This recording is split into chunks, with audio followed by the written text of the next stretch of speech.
Hello Virgos, this is Annette's Astrology Corner, and this is going to be your July forecast. And before I start talking about the monthly occurrences, I do want to share with you, as I've shared with every sign, some of the unusual things I've been going through. And there is a reason that I will be sharing them with you, I promise. I know you guys like it direct. But, okay, so for about 4 weeks, I have been seeing things. To me, they're humanoid. Like, they look like human figures, like shadowy human figures. And I saw them, like, I'll see them walking by, or I'll see them out a window, or I'll see them when I'm driving, and they're just a shadowy figure, or in the back of my car, I'll see them. Now, it's weird because I don't have fear. They don't startle me. It's not like I'm walking around seeing a bunch of dead people. I don't know what it is. It's just these figures. And I was seeing that, and I've been telling people, like a couple people about it because I don't want to sound crazy.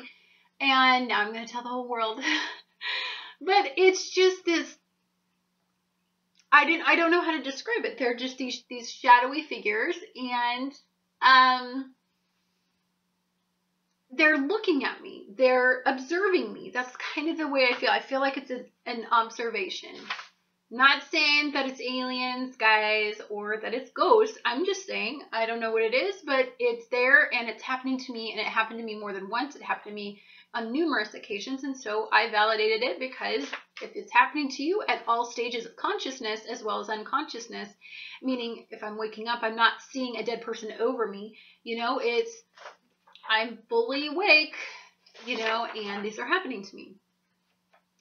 Then I went from that to now I do suffer from anxiety, from energy. I have spent the majority of my life trying to learn how to calm my response to energy, how to focus it, how to reroute it, how to focus on the right energy. So I've made it a life's pursuit to really do this. I'm very, very, very in tune with the universe's energy on a very global scale. So it's been very difficult for me. I've felt a lot of suffering throughout all my life. I have Saturn in the 12th house.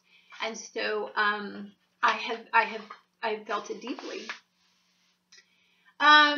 So I can rationally explain that I have been having a lot more anxiety than normal. I've also been working in my 12th house because I am a Leo on the cusp of I'm a Leo on the cusp of Cancer. So I just went through Cancer's 12th house work. Now I'm going to go through, you know, Leo's 12th house work. So let's say, okay, I rationalized that one out. I you know, applied my astrology and it made sense. The shadows I can't apply to astrology and have no actual rationality for, but this other stuff you can pretty much say that it's 12th house work. I have been getting strange intuition, and it has really been debilitating at times. Yet I'm optimistic. I stay focused. It's not terrible. But I have been having dreams again. Now, all my life I've had dreams, if I'm connected with people, about their lives. So I don't have to even talk to them for 6 months to a year, and I can dream about a personal situation that's going on in their household, and 9 times out of 10, you know, they're having marital problems, or they're having problems in their household, or a family member is having a problem. And so therefore, I usually get these instincts and through dreaming. But I had the strangest dream, and I even put it on my Facebook because I was blown away. It was creepy. It creeped me out. And coming from a person who has had dreams her whole life about things that are unexplainable logically, this one was creepy even for me. And it was that shadowy thing, that human figure, but in a shadow, sitting me down in front of it and saying, okay, here's the list of things that I want you to do. You need to do the things on this list. If you do the things on this list, you will have a benefic life. It was the clearest message I have ever received in my life from anything. It was as if I had prayed to God and God said, Annette, do these things. Here's your life plan. Now, I've always dreamed and wanted that and wished that God would bless me like that, but he never has. And so it was so mind-blowing. It freaked me out. I talked to people about it on Facebook. I guess there was a whole movement going on about this, and that there are forums out there, support groups for people that are going through this. And so, you know, I let it go in and out out 1 year, because I really honestly, between astrology and working my other 40-hour-a-week job, I literally work every second that I'm alive. And so I really don't have time to join forums or talk about this stuff at the level I want to, or even research it, to be quite frank with you. So I took it as a sign and I left it at that. Today, I'm prepping, and the way that I prep, the way that I connect with energy, is I look at primary energies in the month, and I watch YouTube videos incessantly for a couple of days before I actually do my videos.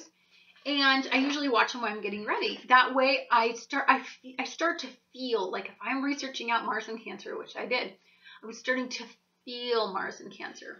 Now, I am a Cancer, so of course I'm feeling Mars, but I really wanted the rational explanation, not what I'm just feeling. I like logic to match my emotional responses to things. It's been my whole life purpose. My whole life goal is to unite the two, and then help people manipulate energy to stay at a high vibration. It's my life purpose. It's all I want to do on my channel. I really don't do this to make money. I really do this to find a way to channel energy so that I don't go crazy letting energy run away with me like I used to when I was younger. I never understood energy until I got older. So I'm watching a video, and it goes to the next video like they always do, and usually it's in the same line as the research that you're doing. So say if you want Mars and Cancer and you pull up 15 videos on Mars and Cancer, it'll just keep going to everyone Cancer, Cancer, Cancer, Mars and Cancer, one after another. But it didn't this time. It went to a totally different video, and it's actually to one of the a Vedic astrologer that I totally adore. I follow about, good God, gotta be about 15, 20 different astrologers. I really like different points of view on how they see astrology, how they view energy, I even like different types of astrology explanations, like Vedic versus Western astrology. So I have a Gemini rising, and so my mind is a little analytical computer, and my South Node is in Virgo. So it's my nature to try to put facts and analyze things and make sense of them. It's just my wiring. It's who I am. I'll never be able to turn my brain off. And it went on to the next video, and this Vedic astrologer that I follow says that he had been having similar, not the exact same, but similar experiences as I was. And I was like, okay, now I might be tripping out. I ran to my son and I said, okay, I might be freaking out now. Like, something is going on. He said that he put out a video about this, and I watched his video on it. And he said that he had 14,000 hits in an hour of people who've been going through these symptoms. I want you to know, and the reason I'm making this at the intro of all my July videos is because, I didn't know it was going on to that level. Now, I do know that light workers are being highlighted in life right now, and that they are going to be the wave of the future. Light workers or healers or psychics or tarot card readers, they're all the wave of the future. And I think the angels are calling, or the spirit is calling them to their life purpose at this point. Truly believe that. I've always believed that. There was a guiding light that guided me on my path as well. And this is going back, way back into April of 2014. This path has been coming for me, though, for about 15 years. it's just really, really significantly highlighted in about February of 2014. Or, yes. So the reason why I'm saying all that I'm saying to you is that if you are feeling off, a lot of anxiety, tired, withdrawn, you don't fit in, you feel like there's something bigger than you going on in you, but you can't put your finger on it. You're not crazy and you don't freaking need medication, okay? You're being awakened along with the rest of us, and we're all being shown our little path, our niche in this, our calling. For me, it's using energy. It's manipulating energy. I'm not a psychic, you know. I use astrology to make logic out of energy, and then I like to find a way to always stay in tune with the highest forms of vibration. I want a rational explanation for what I feel. And through that, I can usually manifest the best day. That's my goal. That's my purpose. That's my calling. For other people, they have a psychic connection with the universe, and their calling is much more intuitive than mine. I'm an energy worker. That's the way that I see I can manipulate energy. I can heal other people's energy. I use energy to heal others. But I still don't know all of it either. I'm at my point where I'm being awakened. And the reason why I'm telling you this is because you are a fluid concept.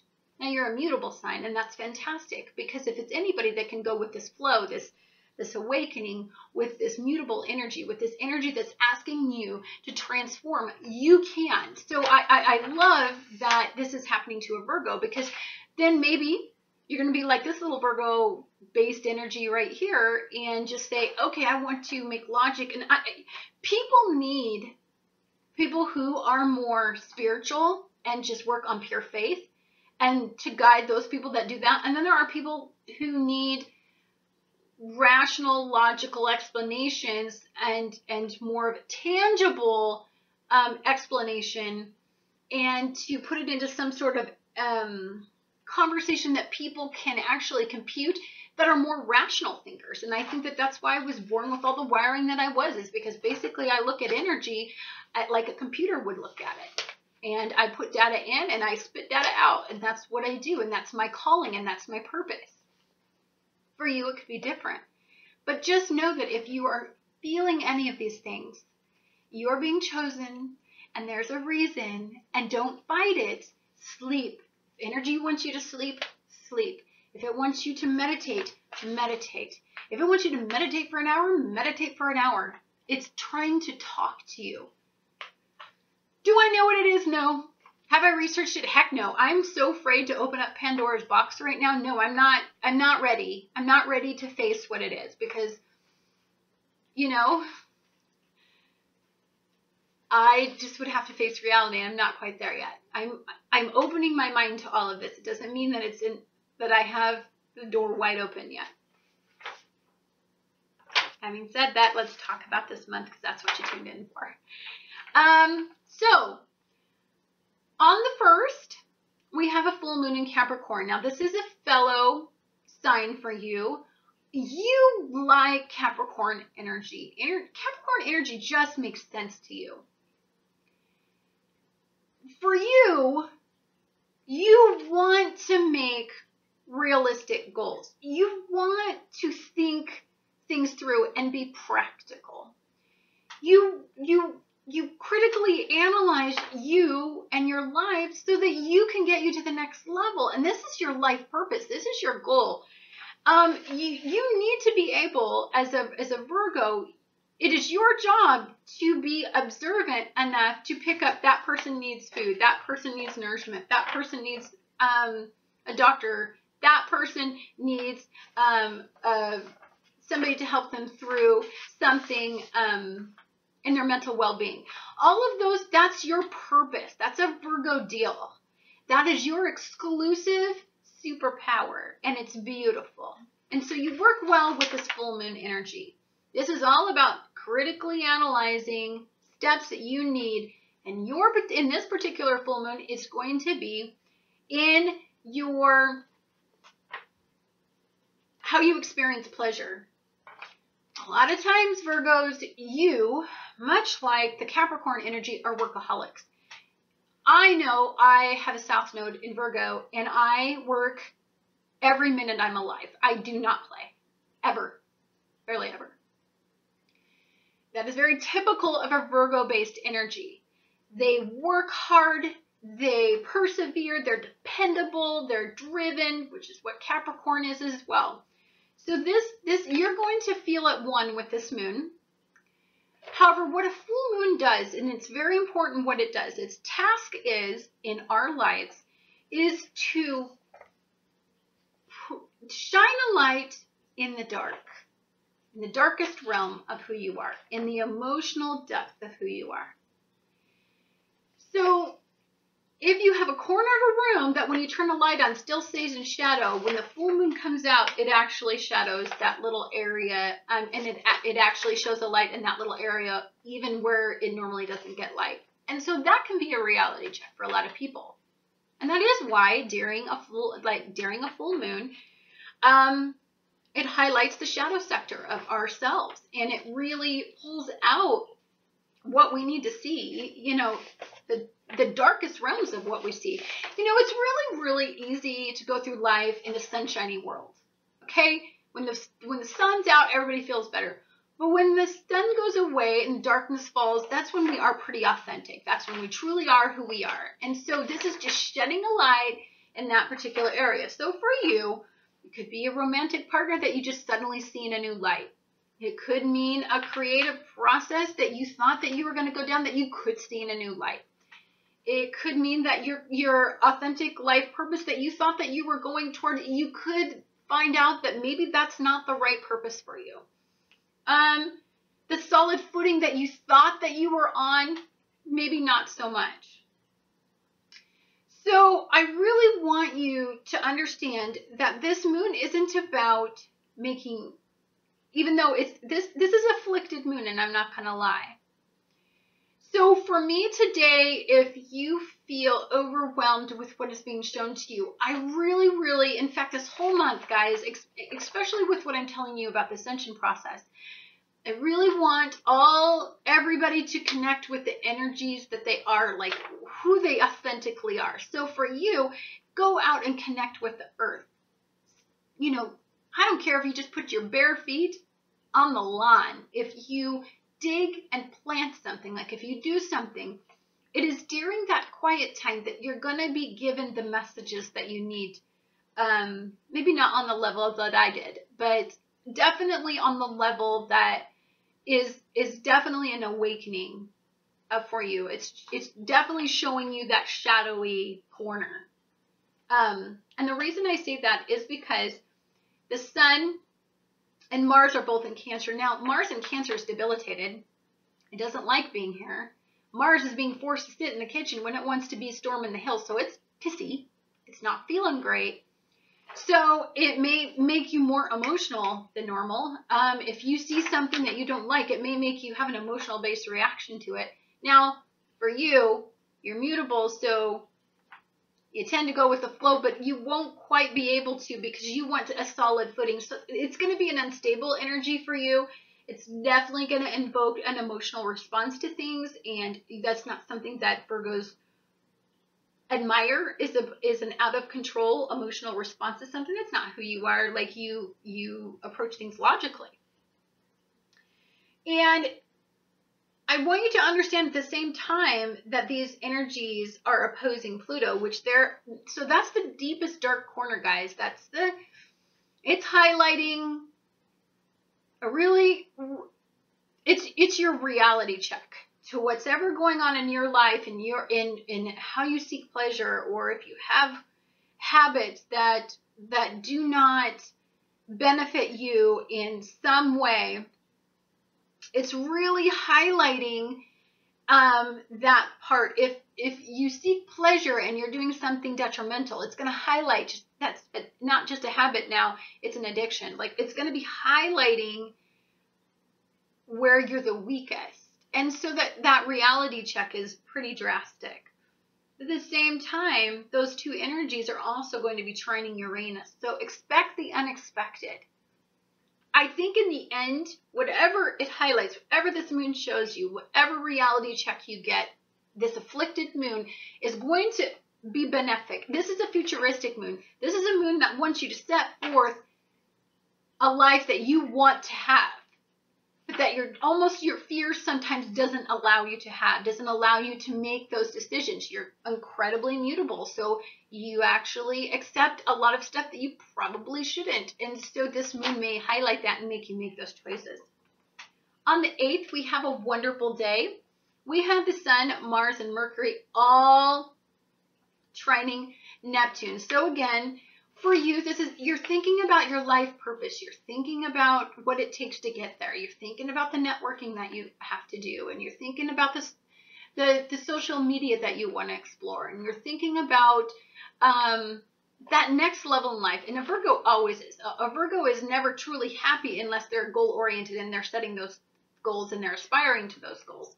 So for you, this is very, very, very good energy for you guys to hone in and focus on what you want for the rest of your life. Critically analyze your purpose and use emotion and really tap into all of the energies there is a beautiful emotion-based energy in here. And that's your Sun in Cancer and Mars in Cancer. So this is a highly, highly intuitive time for everybody.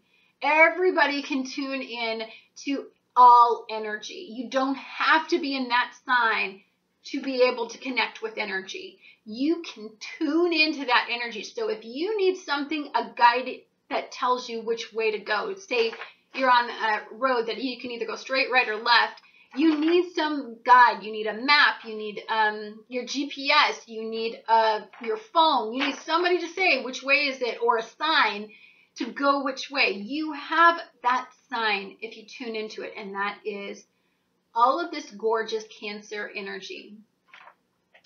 On the 13th, I call it the Yin and Yang day. It's a day of balancing. For you, this is going to be,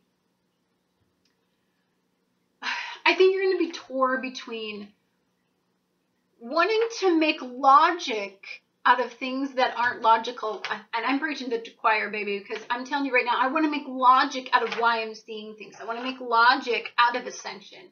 I want to know when you ascend, how do you ascend? What does ascension really mean? Like, what does it really mean? And I'm not talking about what people say it means. I mean, I want to know what it really freaking means. And I want something that has a really reputable background to be able to trust. And so I want to make logic out of that. But then I'm getting all this intuition, and when I'm unconscious, I'm getting these dreams. And when I'm meditating, this intuition is so high. I want to know what all this means. I mean, I think applying rational to the subconscious world is difficult. It's been my life purpose. With Saturn in the 12th house, my life purpose is to understand suffering and make rationality out of it. I want to understand why somebody's chart is debilitated and how to make them exalt in that area. Like it's my goal, because I'm so in tune with suffering energy. And so I think you're just going to have one of those days where I think you're going to have these conversations that could sway you. Now understand, the reason why you're going through this is because Saturn is in Scorpio, and so it's going over the things that happened since from October 2012 to December of 2014. It's going to be re-highlighting those areas, guys. So you're going to be doing a double take.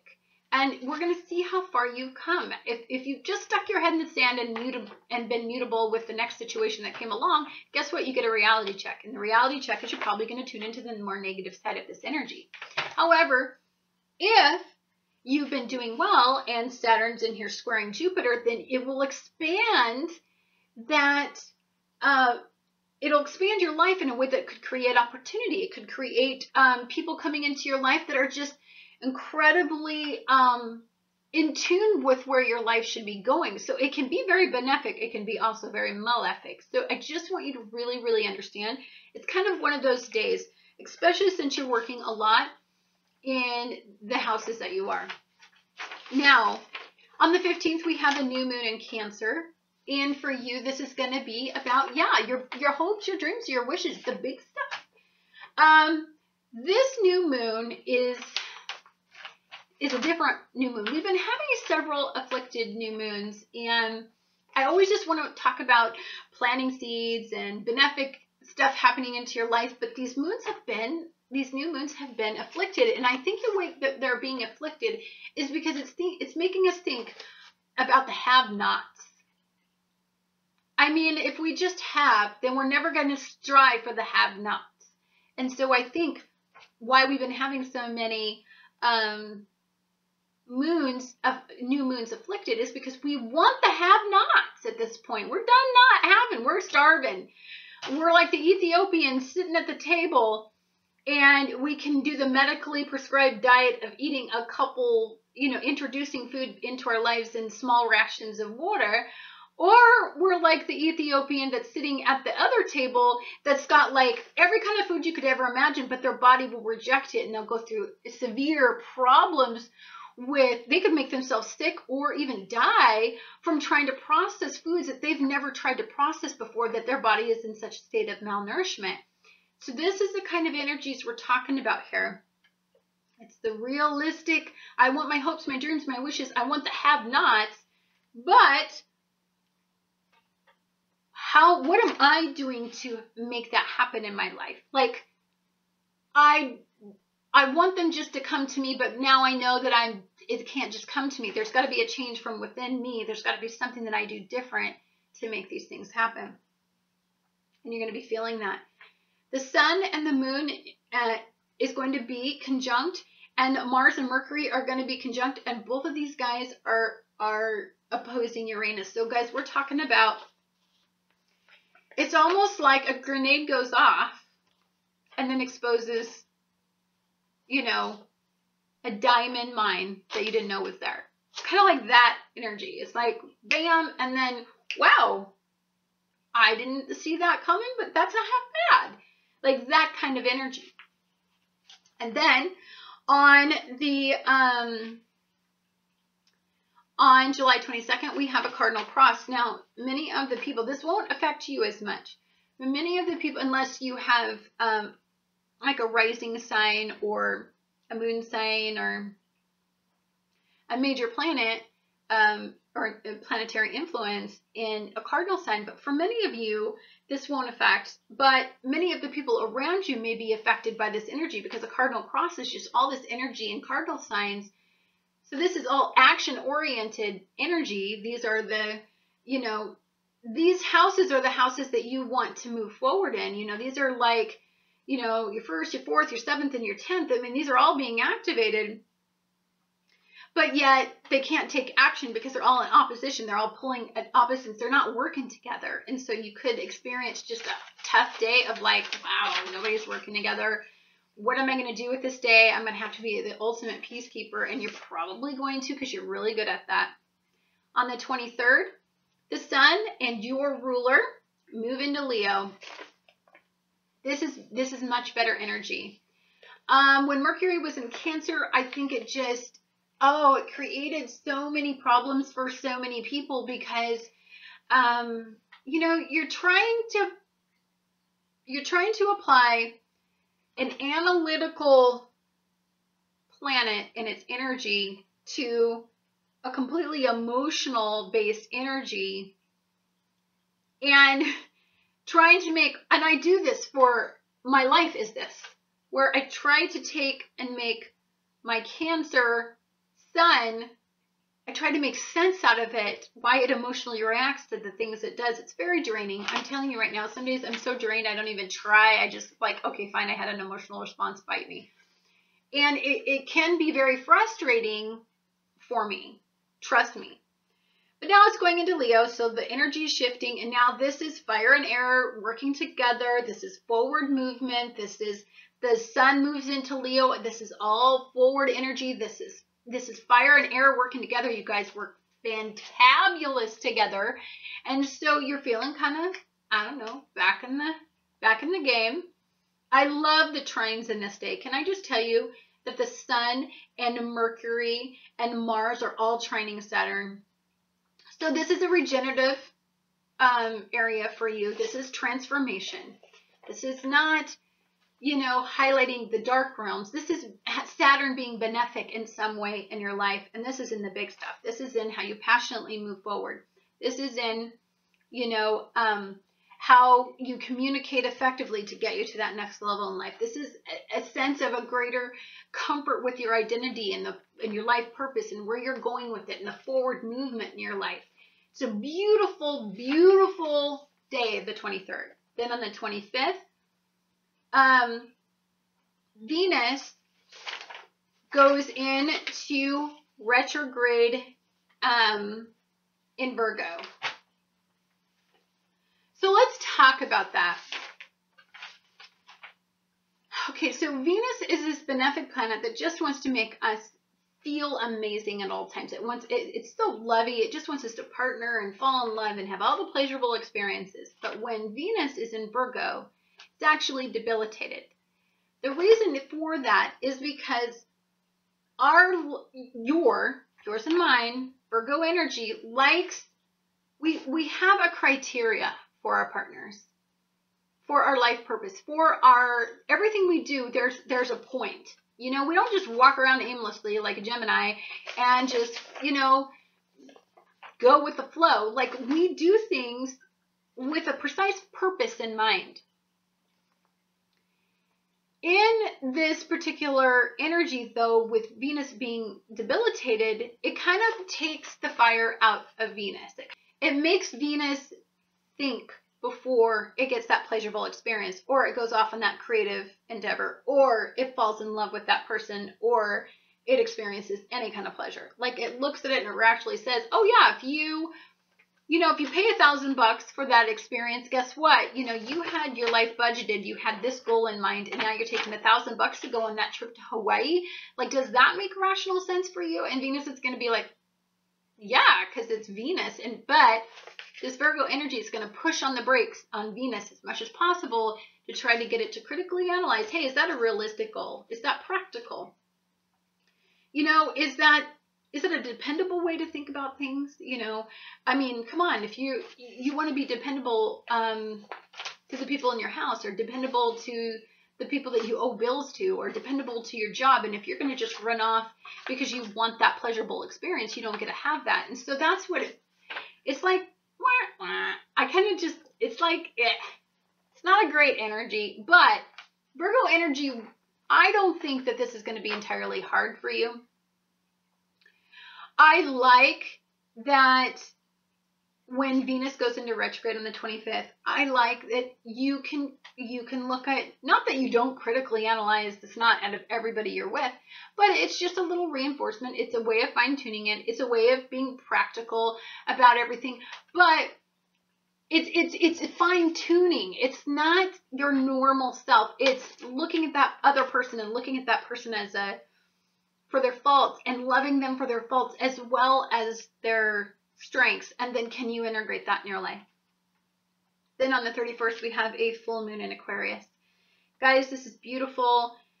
This will be highlighting how the others in your life, who you are in love with.